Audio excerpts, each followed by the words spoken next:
Bonjour à tous, notre French Boss de la semaine s'appelle Xavier Louis. On va aller le retrouver dans quelques secondes à Londres.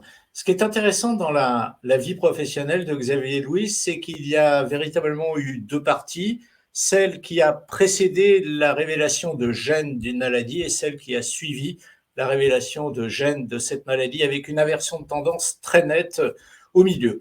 On va évidemment abondamment en parler. Bonjour Xavier. Bonjour.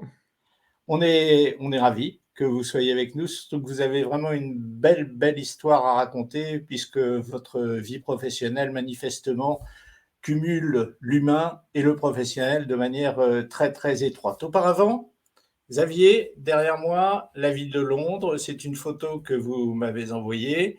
C'est la ville dans laquelle vous vivez, c'est la ville dans laquelle vous travaillez. Quel impact a la ville sur l'homme et sur l'entrepreneur? Ça fait 19 ans que j'habite à Londres. Je ne serais pas à Londres depuis aussi longtemps si j'avais pas un plaisir forcément pour cette ville qui est internationale, cosmopolite, avec lequel on peut discuter, et rencontrer des gens vraiment de tous les horizons. Donc c'est vraiment une ville qui a vraiment cet attrait, vraiment l'impression d'un peu ville-monde qui nous permet vraiment de rencontrer les gens de partout. Voilà, c'est vraiment une richesse, vraiment qu'on a connu. Initialement, elle était venue avec mon épouse pour 2-3 ans et ces 2-3 ans sont devenus 19 ans. On a 3 enfants qui sont nés ici et qui sont tous les 3 bilingues. Donc on est tous, voilà, on baigne dans un environnement vraiment international. Et est-ce que vous diriez, Xavier, que la ville de Londres en elle-même a eu un impact direct et décisionnaire sur le contenu de votre vie professionnelle? Ce que vous avez fait ici à Londres, ce que vous êtes en train de faire ici à Londres, est-ce que vous l'auriez fait de la même manière ailleurs? En tant qu'entrepreneur, on a plutôt tendance à monter son projet là où, finalement, on connaît ses collaborateurs ou, les personnes avec qui on a la chance de travailler. Effectivement, moi, j'ai monté 2 startups, les 2 ont été montées, sur Londres. La première il y a quasiment 10 ans et je ne l'ai pas montée toute seule, donc je l'ai montée avec des anciens collègues, avec des gens avec qui j'ai eu le plaisir de travailler, des gens dont je connais l'expérience, la qualité et quelque part, ça s'est fait naturellement ici à Londres parce que c'était avec les gens, voilà, qui m'étaient proches. Ça aurait pu être le cas ailleurs, mais ça a été plus challenging, différent, parce que j'ai pas le même, je dirais, le même réseau, voilà, richesse de talents avec qui j'aurais pu monter le projet. Alors, on va raconter votre histoire, ou du moins c'est vous qui allez nous raconter votre histoire, Xavier. Au départ, donc, vous l'avez dit, vous avez créé deux sociétés, vous êtes un entrepreneur. Euh, mais au départ, c'est marrant, on a l'impression que vous avez beaucoup changé au fur et à mesure de votre progression professionnelle, votre manière de voir les choses. On parlera après de ce dont j'ai parlé tout à l'heure, donc la révélation de gènes de cette maladie. Mais on a l'impression que il y a beaucoup de choses qui changeaient régulièrement dans votre manière de voir la vie professionnelle. Est-ce que je me trompe si je décrypte ça dans votre CV? Ouais, mais j'ai vraiment eu deux types de carrières, parce qu'après j'ai vraiment évolué dans le domaine, du jeu vidéo, et de la technologie. Donc je viens plutôt d'une expérience de background, de rendre les choses, fun, engaging, voilà, de l'entertainment et le plaisir. Et au fur et à mesure finalement de ma carrière, j'ai bougé de plus en plus vers le domaine de la santé, qui est un petit peu un retour aux sources parce que je viens d'une famille vraiment médicale. J'ai mon père qui est médecin, ma mère qui est infirmière, ma sœur qui est médecin, j'ai, 2 nièces qui sont infirmières, donc j'ai vraiment baigné dans un domaine vraiment médical. J'étais plutôt le vilain petit canard qui a pas suivi quelque part la voie, la voie familiale. Quelque part, c'est une sorte de petit un peu de retour aux sources. Mais en tout cas, c'est un sujet qui m'a toujours passionné et intéressé depuis tout petit, parce que j'ai baigné dedans. Mais il y a vraiment eu un 1er, partie de ma carrière qui a vraiment été autour du jeu vidéo et de l'entertainment et vraiment pour passer vers des domaines beaucoup plus, je dirais, qui me tient à cœur, notamment le domaine de la santé. Et je pense qu'on en parlera tout à l'heure, effectivement, autour du déclin cognitif, d'Alzheimer, de la démence, et qui est un sujet qui me tient particulièrement à cœur. Il y a autre chose qui est intéressant, vous avez été angel, investisseur, donc vous avez aidé des jeunes, ou des pas jeunes d'ailleurs, peu importe, à créer leur entreprise. C'est assez rare, quelqu'un qui, enfin, du moins moi j'en ai pas rencontré beaucoup au travers de cette émission, quelqu'un qui a été effectivement investisseur et qui ça a donné envie de devenir entrepreneur lui-même. Après, c'était un peu entre les deux, parce que forcément, j'ai commencé à être entrepreneur il y a 10 ans. Je suis plutôt angel depuis 5-6 ans. Et en fait, il y a plutôt la notion de give back, parce que finalement, mon premier projet a été une réussite, une très belle aventure. Et quelque part, on a envie de donner de give back et de planter des petites graines et d'aider de nouveaux projets, des futurs projets qui peuvent être très excitants, qui nous tiennent aussi à cœur, et dans lequel on a envie à la fois d'investir ou de donner du temps. Donc, j'ai à la fois la casquette entrepreneur, j'ai aussi une casquette d'investisseur en tant qu'angel, et souvent, j'ai à dire d'advisor et de pouvoir aider, conseiller certains projets, des fois dans le domaine du gaming, des fois dans le domaine de la santé, santé numérique, mais voilà, sur des projets sur lesquels je peux apporter de la valeur à ces entrepreneurs. Mais c'est souvent cette notion, je dirais, de petites graines et de prochaine génération. Et j'ai toujours du plaisir à voir par exemple, certaines personnes de mon ancienne équipe qui ont eux-mêmes monté leur projet, leur start-up.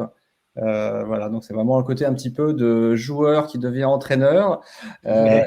On aide la future génération à créer de nouveaux projets qui peuvent vraiment, vraiment aider et contribuer. Ouais, mais en même temps, on est plus fort quand on connaît les deux côtés de la frontière, celui de l'investisseur et puis de celui qui reçoit l'argent finalement et qui utilise cet argent pour grandir. On est probablement plus fort quand on connaît les deux rives. C'est sûr qu'il y a on va dire, pas mal d'erreurs de parcours que je peux partager. Je suis déjà passé par là. J'en suis fait quasiment 10 ans que je suis entrepreneur. Donc, c'est vrai que ça a quelque part une valeur ajoutée parce que ça permet peut-être de faire gagner du temps, des challenges que eux, les entrepreneurs, vont avoir et par lesquels je suis déjà passé. Donc, c'est vraiment, je pense, c'est une grande valeur. J'avoue que je suis contacté régulièrement par d'autres entrepreneurs. Après, je n'ai pas forcément la bande passante à donner à l'ensemble. Donc, j'ai quand même besoin d'être assez sélectif sur quel projet je peux aider et quel projet, quelque part, me tiennent à cœur. Donc, c'est plutôt lié au coup de cœur, à l'équipe, le projet qu'ils essaient de résoudre. Et quelque part, ça me donne envie de les aider. Mais malheureusement, je peux pas aider tout le monde et tous les projets. Et il y a besoin aussi voilà, de croire dans ces futurs projets. On n'investit pas dans tout. Et souvent, par exemple, dans des domaines qu'on ne maîtrise pas forcément. Voilà. Moi, j'ai vraiment une expérience sur les applications mobiles, la santé, santé numérique, aussi autour du jeu. Donc, c'est vraiment les domaines d'activité sur lesquels je peux aider, contribuer et sur lesquels je me sens aussi de pouvoir investir. On va évidemment largement parler de ça un petit peu plus tard, Xavier. Auparavant, on en vient donc au jour qui a probablement changé beaucoup de choses sur un plan professionnel, on en parlera plus tard, mais également sur un plan personnel, le jour où vous apprenez que vous avez en vous les gènes de la maladie d'Alzheimer. Racontez-moi, sur le plan personnel, c'est... Ouais, Non. c'est forcément un peu. Bon, c'est pas quelque chose auquel je m'attendais, parce que c'est une démarche qu'on avait fait avec mon épouse. On avait fait, alors je sais pas si je peux mentionner, mais sur un site américain qui permet de vérifier son génome. On reçoit une boîte à la maison, on met sa salive dedans, on renvoie ça, et puis quelques semaines plus tard, vous avez des résultats sur votre patrimoine génétique. Alors, il y avait vraiment un côté plus curiosité initialement, et parce qu'on peut à la voir un petit peu son patrimoine, ses hérédités, voilà, quelles étaient un petit peu les origines à la fois de la famille, mais aussi on peut avoir pas mal d'informations concrètes sur des risques de santé, ou alors c'est pas seulement sur la calvitie, mais est-ce qu'on peut avoir des détails spécifiques sur telle ou telle malheureusement appétence ou risque sur certaines maladies. Et c'est là effectivement que j'ai découvert que j'avais un gène, alors on va dire en anglais EPO epsilon 4, mais qui est une mutation génétique qui, alors c'est pas veut dire qu'on va avoir la maladie, mais qui vous donne un risque extrêmement élevé de l'avoir. Donc c'est pas forcément une épée de Damoclès qui dit ah ben c'est mince, dans les 10 à 15 prochaines années, j'ai avoir la maladie. Au contraire, c'est plutôt on va dire en anglais un wake-up call, un réveil. Elle dit bon, je sais que j'ai ce patrimoine génétique, c'est dommage, mais on fait avec. Voilà, moi j'aime bien jouer au poker et aux cartes. C'est les cartes qui m'ont été données, que ce que je fais avec. Et malheureusement, c'est une maladie sur laquelle il n'y a pas de traitement aujourd'hui. Donc effectivement, malheureusement, on peut être aussi atteint on va dire, du cancer. Très mauvaise nouvelle. Cependant, il peut y avoir des solutions, il peut y avoir des traitements. On sait faire aujourd'hui, c'est la magie, hein, je dirais, de la médecine. On peut aider les gens à résoudre ou les aider à, voilà, à trouver une solution. Aujourd'hui, malheureusement, quand vous avez un diagnostic de la maladie d'Alzheimer, officiellement, il n'y a pas de traitement. Donc, vous êtes aujourd'hui, que ce soit la personne qui est malade ou la famille, il n'y a malheureusement pas grand-chose. Et du coup, on passe plutôt dans le domaine de l'accompagnement, mais on est vraiment dans l'accompagnement, alors je ne vais pas dire de fin de vie, mais effectivement, c'est des choses qui sont extrêmement lourdes. Cependant, la bonne nouvelle, c'est que d'un point de vue prévention, si on s'y prend suffisamment à l'avance, il y a de très nombreuses études scientifiques qui montrent qu'un style de vie favorable, si on fait attention à sa qualité de vie, ça peut être de son sommeil, activité physique, la nutrition, on va en parler plus en détail, qu'est-ce qui marche pas, la gestion du stress, la stimulation cérébrale, on peut réduire son risque de quasiment 50%. Donc, c'est pas une fin en soi. Donc, aujourd'hui, d'un côté, c'est une nouvelle qu'on n'a pas forcément envie d'entendre, qui peut être difficile. On se dit, mince, j'ai pas envie de finir comme ça. D'un autre côté, on se dit, ben, c'est le moment de. Il n'est pas trop tard pour changer les donnes. Et effectivement, sur l'entreprise, la nouvelle entreprise que j'ai créée, on est sur la détection précoce et la prévention de la maladie. Je ne suis pas forcément sur un meilleur type de diagnostic. Comment dire, ben, j'ai 45 ans aujourd'hui. Est-ce que je vais arriver à mieux diagnostiquer dans 20 ans que j'ai la maladie, mais je ne peux rien faire? Ou est-ce que, au contraire, je peux identifier des signes précurseurs dès maintenant et faire en sorte que les 20 prochaines années, bon, j'en profite bien, mais je fasse des changements ou des corrections dans mon style de vie pour ne pas l'avoir ou pour reculer. Après, on est vraiment dans la notion de mieux vieillir. Je ne vais pas promettre qu'on va vivre 20 ans de plus, mais on peut vivre plus longtemps en meilleure santé. C'est vraiment la société s'appelle Five Lives. Notre motto, c'est Add Life to Years, mais c'est vraiment améliorer, donner de la vie aux années et pouvoir aider les gens à vivre plus longtemps en meilleure santé, et vraiment sur le mieux vieillir. Et donc, quelque chose qui me concerne forcément à titre personnel, mais qui peut concerner des millions et des millions de personnes. Donc, vous avez dit le nom, Five Lives, c'est le nom, le nouveau nom, hein, parce que ça a changé de nom il y a quelques mois, je crois, le nouveau nom de votre société qui se propose donc d'essayer de se battre d'une certaine manière contre la maladie d'Alzheimer au travers de la technologie. On va en parler tout à l'heure. On revient à ce jour où vous apprenez donc que vous avez en vous le gène de la maladie d'Alzheimer. Ça change évidemment la vision qu'a l'homme de la vie, mais ça change aussi la vision qu'a le diplômé de l'ESSEC, qui est un angel, qui est un investisseur, qui est un entrepreneur, etc. Tout d'un coup, il se dit, je vais me consacrer à autre chose. Il y a vraiment un switch qui se fait dans la tête. C'est rare, ça, c'est assez rare. Ouais, parce que finalement, je pense que ça montre malheureusement, en bon ou d'un mauvais côté, l'humanité, c'est qu'on n'est pas grand-chose, et c'est important d'utiliser notre temps du mieux possible. Voilà, on se sent un petit peu fragile, voilà, quand on a une telle nouvelle. Et au contraire, alors on peut prendre la nouvelle et être, je dirais, pas tomber en dépression, mais au contraire, on peut se dire, bah, c'est qu'est-ce que je peux faire? Et après, c'est peut-être le côté entrepreneur, mais on a envie de se dire, bah, on a envie de se battre, on a envie de changer les choses, on a envie de voir que ce qu'on peut faire, comment on peut mieux utiliser la technologie. Donc j'étais déjà quelque part dans la technologie autour du cerveau, parce que j'étais déjà dans une autre société qui développait des jeux vidéo pour améliorer, entraîner ses capacités cérébrales. Donc j'étais déjà sur quelque chose qui tournait autour du cerveau. Mais cette société, c'est quand même beaucoup plus dirigé dans le domaine du jeu pur. Et c'est quelque chose sur lequel j'étais pas en adéquation, parce que d'un côté, vous allez sur le jeu, et de mon côté, à titre personnel, surtout après cette nouvelle, j'avais envie de me battre sur la partie santé. Donc c'est quelque chose, c'est vraiment au fond de moi qui était très fort et qui a vraiment été, comme vous parliez d'un avant et d'un après. Et effectivement, c'était le jeu, c'est bien, mais comment on peut utiliser le jeu pour aider dans le domaine de la santé. Donc, quelque part, ça j'ai été de combiner à la fois mon expérience dans le domaine de l'engagement, du jeu, dans des choses fun, mais appliqué à un domaine de santé, et notamment sur un domaine de santé qui touche autour du cerveau et de cette maladie, malheureusement. Alors Xavier, donc vous créez votre société, mais là-dessus, il vous manque la base qui sont les connaissances médicales, donc vous devez aller à la pêche de médecins qui vont vous aider. Ma question, souvent, il y a des antagonismes idiots entre certaines professions. Est-ce que vous êtes bien accueillis par les médecins quand vous allez les voir en leur disant voilà ce que j'ai envie de faire, sans même raconter votre histoire personnelle, je ne sais pas si vous l'avez fait ou pas, mais comment vous êtes accueillis? Alors je peux avoir un retour qui peut être mixte, mais ça dépend de qui. Si on parle aujourd'hui Malheureusement, et ça peut être au Royaume-Uni ou en France, c'est un peu pareil. Si vous parlez aux médecins, on va dire généralistes, malheureusement, vu qu'il n'y a pas de traitement, aujourd'hui, la prise en charge de quelqu'un avec la maladie d'Alzheimer est très mal faite. Si on va voir son médecin aujourd'hui et qu'on dit ah, ben, je débloque un peu, je commence à perdre la mémoire, en fait, il n'y a pas de prise en charge aujourd'hui. La majorité des médecins, alors on a eu une étude qui a été faite et qui catégorisait les médecins dans quatre segments. D'accord. La majorité, on va dire en anglais, c'est listen, not act. Ils vont forcément prendre note que vous avez des problèmes et des troubles cognitifs, mais ils vont juste vous renvoyer chez vous et vous demander de revenir quand ça va mal. Donc en fait, aujourd'hui, il n'y a pas de prise en charge du tout. Il n'y a rien qui est apporté, il n'y a pas de solution, vu qu'il n'y a pas de médicaments à donner, il n'y a rien à prescrire. On vous renvoie chez vous et c'est malheureusement revenir en quelques années quand ça va mal. Le Ce domaine qui est académique. incroyable, je vous interromps, pardonnez-moi une seconde, Xavier, mais ça m'inspire une question, ce que vous venez de nous dire.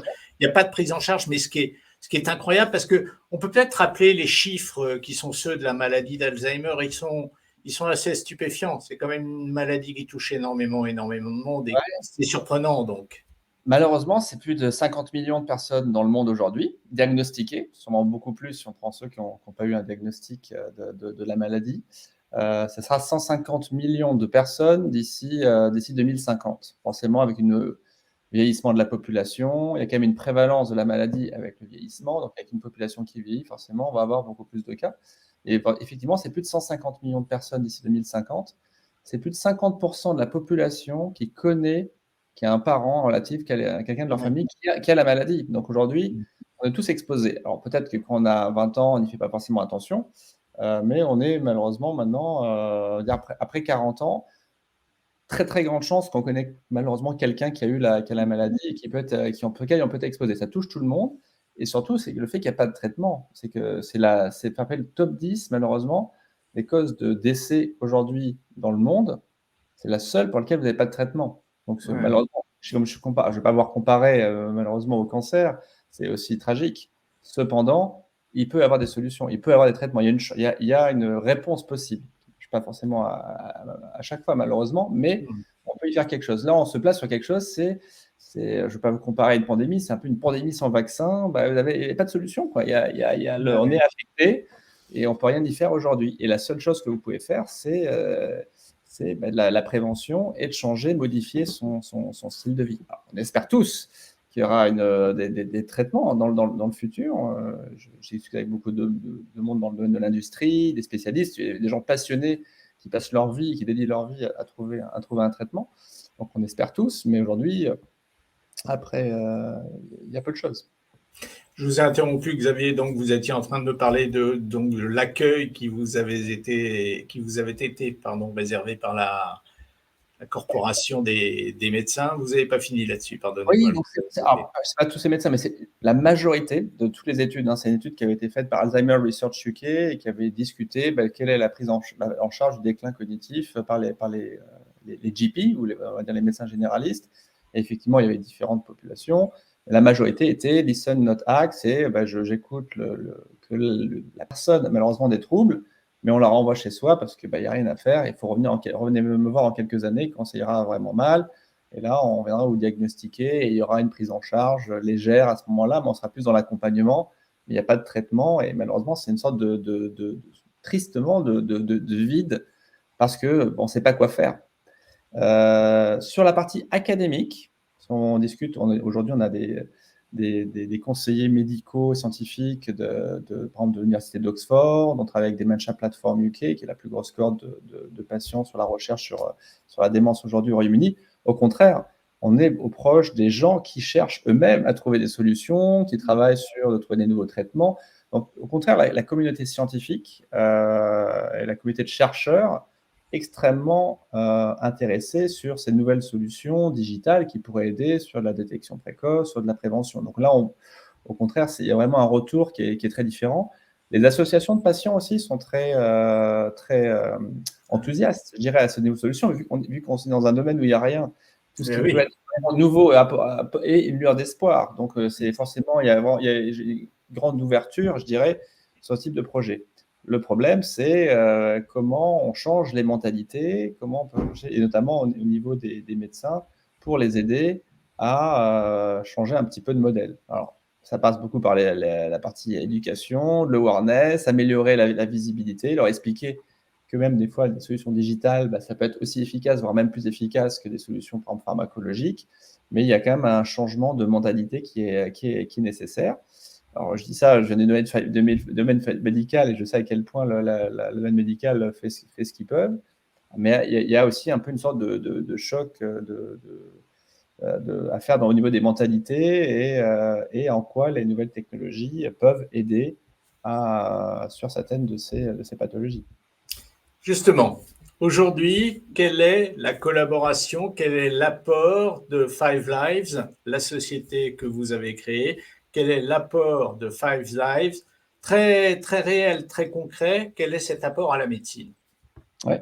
Aujourd'hui, on a lancé notre première application qui s'appelle Five Lives, qui est disponible actuellement en Australie, au Royaume-Uni et bientôt en France et en Allemagne. On a un peu plus de 15 000 personnes qui ont téléchargé. C'est une application que vous pouvez trouver sur l'App Store. Donc, plus de 15 000 personnes qui ont téléchargé l'application à date. Aujourd'hui, ce à quoi vous pouvez accéder, c'est un outil d'assessment qui vous permet d'évaluer votre niveau de risque par rapport à la maladie. Et on vous donne un score cérébral, un niveau de risque qui est lié, qui vous dit votre niveau de risque personnalisé dans les 10 prochaines années. Voilà, donc on se place vraiment en amont. C'est vraiment une sorte de sensibilisation d'études. Et on a deux niveaux à la fois. C'est un peu comme les tests antigéniques et les tests PCR. On peut faire ça en 5 minutes ou en 30 minutes. Mais on a un test rapide en 5 minutes qui est un peu moins précis, mais qui peut vous dire un niveau de risque. Et on peut aller faire des tests beaucoup plus poussés qui prend en compte pas seulement des questionnaires sur votre style de vie médical, mais qui prend en compte aussi des tests cognitifs. Donc, on va évaluer plusieurs parties cognitives du cerveau et on peut vous donner en 30 minutes un rapport beaucoup plus détaillé, beaucoup plus personnalisé sur votre niveau de risque et ce qui peut vous arriver dans les 10 prochaines années. Alors, ce n'est pas un diagnostic, c'est plutôt une sensibilisation. On vous dit ce sur quoi il faut faire attention. Et on est en train de développer un deuxième outil qui n'est pas encore live, mais qui sera live d'ici un mois, disponible au début au Royaume-Uni et puis en France ou en Allemagne, qui est un outil de coaching personnalisé, digital, mais qui vous permet de réduire, qui cherche à réduire ce niveau de risque en essayant d'améliorer le style de vie de façon personnalisée des différents patients utilisateurs. Et c'est pour ça qu'on s'appelle Five Lives, parce qu'il y a vraiment 5 moyens d'améliorer sa santé cérébrale. Et on va parler des choses sur le sommeil, sur la nutrition, sur l'activité physique, sur la gestion du stress, sur la stimulation cérébrale. Et on se concentre sur ces différents axes, éléments sur lesquels c'est démontré qu'une amélioration de ces styles de vie va entraîner une réduction du risque de la maladie. Je vais basculer sur un aspect un petit peu plus économique. Vous êtes un outil d'amélioration de la santé publique, mais ma question, c'est est-ce qu'il existe une concurrence justement entre des gens comme vous qui veulent faire la même chose et qui veulent apporter leur... Alors, on n'est pas tout seul. Des startups sur la partie Alzheimer, démence, déclin cognitif, on n'est pas tout seul. Nos principaux concurrents sont plutôt américains, ont levé des grosses sommes d'argent. Généralement, ils ont levé entre 10 et 50 millions de dollars. On a fort à faire. Cependant, ils ne viennent pas forcément avec le même pédigré. Nos principaux concurrents, après, on les connaît bien, parce qu'on et après, on est concurrents, mais à la fois, on est tous de résoudre un problème de santé publique. Donc, on a tous envie de marcher quelque part, parce que même si mes concurrents marchent, ça fait avancer les choses dans le bon sens. Cependant, on a envie de faire mieux qu'eux, ça c'est sûr. Mais je dirais que on a un petit peu un ADN qui est un peu différent. Nos principaux concurrents américains viennent plus du domaine médical ou scientifique. Donc, ils ont démontrer cliniquement la validité et le fonctionnement de leur test d'évaluation, de leur outil de coaching. Cependant, ils n'ont pas l'expérience grand public d'application utilisateur, de la qualité de l'expérience, de rendre les choses engageantes comme on le fait. Et aujourd'hui, sur ce type de produit, si on veut, on parle de la prévention, si on veut que ça marche, il faut utiliser l'application régulièrement.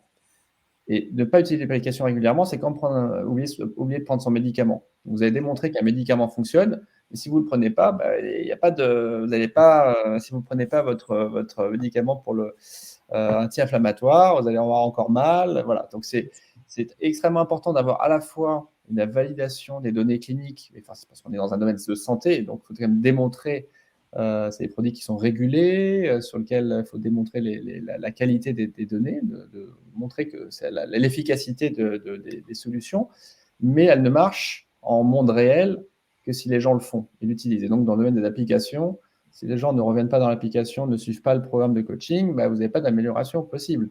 Donc, je dirais que mes concurrents viennent d'un domaine où ils vont démontrer l'efficacité dans un labo. Est-ce comment ça marche dans la vie réelle? Nous, on vient d'une expérience où on sait comment faire en sorte qu'il y ait plus de chances que ça marche dans le domaine réel, et on travaille en collaboration avec des partenaires clés dans le domaine scientifique ou médical. Et d'ailleurs, c'est pour ça que des partenaires académiques viennent vers nous, ou pensent, même les investisseurs aussi, pensent qu'on va être la solution gagnante. C'est parce qu'on a cette expérience pour rendre l'application, l'utilisation plus accessible, plus fun, voilà, plus à même, j'appelle ça adhérence au protocole médical quelque part. Vous venez de dire, Xavier, donc que des investisseurs venaient vers vous. Vous nous avez dit également que vos concurrents avaient fait des levées de fonds de plusieurs dizaines de millions. Est-ce que vous avez ça en projet? Est-ce que vous allez être obligé de le faire? Quels sont les projets dans ce domaine? Oui, bon, on a déjà levé de l'investissement, même plusieurs fois. J'ai plus de 30 investisseurs différents qui ont investi dans la société. Après, j'ai mes deux plus gros investisseurs qui sont des investisseurs allemands et autrichiens. Et au total, on a levé plus de 4 millions d'euros à date. Donc, la société a un peu plus de 2 ans.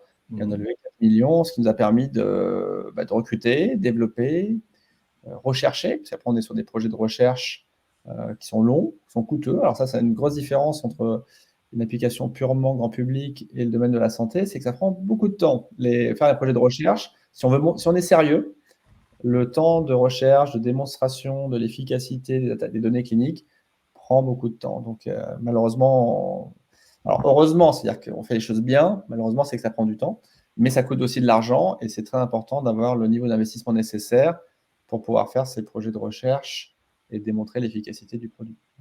Et puis Xavier, il y a autre chose, j'imagine, qui est assez différent, c'est que si vous vous plantez, vous engagez des millions de personnes qui croient en vous et qui attendent beaucoup de vous. C'est pas comme un entrepreneur, s'il se plante, il passe à autre chose, etc. C'est là que vous...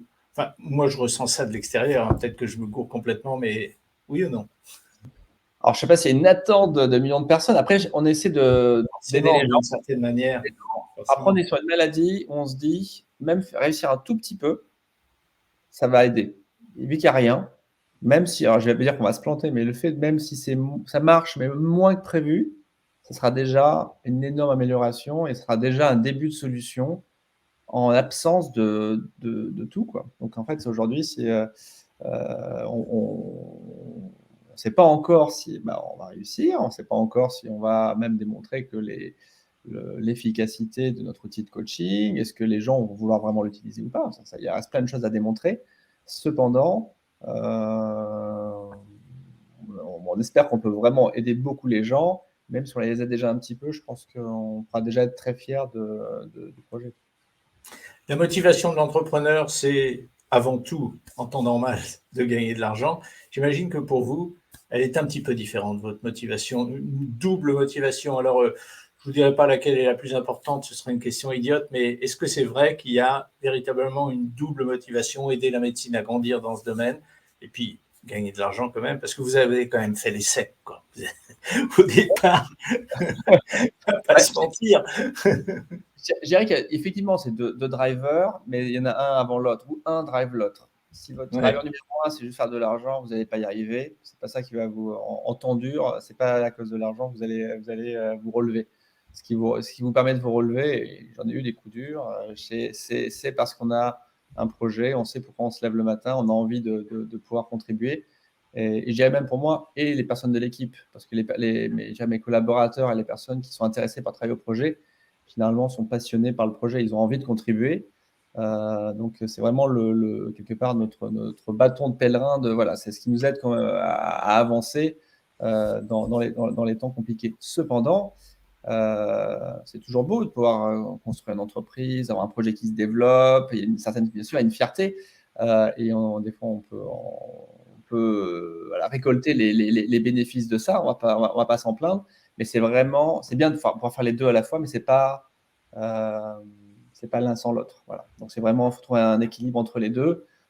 Mais ce qui vous fait lever le matin, c'est parce que vous avez envie d'aider les gens, pas forcément parce que vous voulez gagner plus. Ça ne m'étonne pas du tout ce que vous me dites, parce que j'ai lu, vous avez eu un long entretien au mois d'octobre 2021, je regarde mon papier, avec Leila Lamnauer de French Morning qui dirige le bureau de Londres. Et il y a une phrase, et je voudrais qu'on conclue avec ça, il y a une phrase qui rejoint complètement ce que vous voulez dire. À un moment, vous avez dit à Leila, pardon, ce que je veux, c'est donner un sens à ce que je fais. Est-ce que ça veut dire que tout ce que vous avez fait avant d'avoir connaissance du fait que vous étiez malheureusement dépositaire du gène de cette maladie, est-ce que avant vous considériez quelque part que ce que vous faisiez n'avait pas de sens? Très intéressant. Je suis sûr à 200% que ce que je fais aujourd'hui a du sens. Ouais, ça, ce que j'ai fait avant, je pense, ça a eu de sens, peut-être moins. Voilà, parce que des fois, on se dit, est-ce que c'est vraiment utile? Alors, je pense qu'on peut être fier de ce qu'on a réalisé et on a pu aider des gens dans leur vie, leur apporter du service, mais sûrement moins. Aujourd'hui, c'est vraiment l'adéquation, le résultat de la fierté de travailler sur quelque chose qui a vraiment beaucoup de sens. Et c'est pareil pour les collaborateurs, l'envie de contribuer à ça. J'ai beaucoup de mes collaborateurs qui ont beaucoup d'expérience dans d'autres domaines, par exemple, on va dire dans la publicité. Ils me disent, mais est-ce que j'arrive à trouver du sens dans la publicité? Non. Mais j'ai développé d'autres compétences et expériences que je vais pouvoir appliquer dans un domaine qui a un impact positif sur la santé publique et sur les gens. Donc, il y a quelque part, je ne suis pas tout seul là-dessus, mais on est tous en quête de sens. Je pense qu'il y a vraiment un aboutissement de pouvoir contribuer, aider, give back, comme je disais. Je pense que je vais pas renier tout ce que j'ai fait avant, parce que ça m'a aidé à ce que je suis aujourd'hui. Mais c'est sûr que c'est comme sur une échelle, et on va dire que je n'étais pas à 1, mais je suis passé de 5 à 10. Quoi. Eh bien, écoutez, Xavier, j'ai été ravi de discuter avec vous. Vous êtes un entrepreneur différent de ceux avec lesquels j'ai l'habitude de m'entretenir. Et c'est la raison pour laquelle je vous ai d'ailleurs pas posé certaines questions que je pose systématiquement et qui concernent effectivement les business plans, enfin tout ce qui concerne l'avenir chiffré d'une entreprise. Je trouve que c'est presque incongru. Ce serait presque incongru d'en parler, oui ou non, rapidement?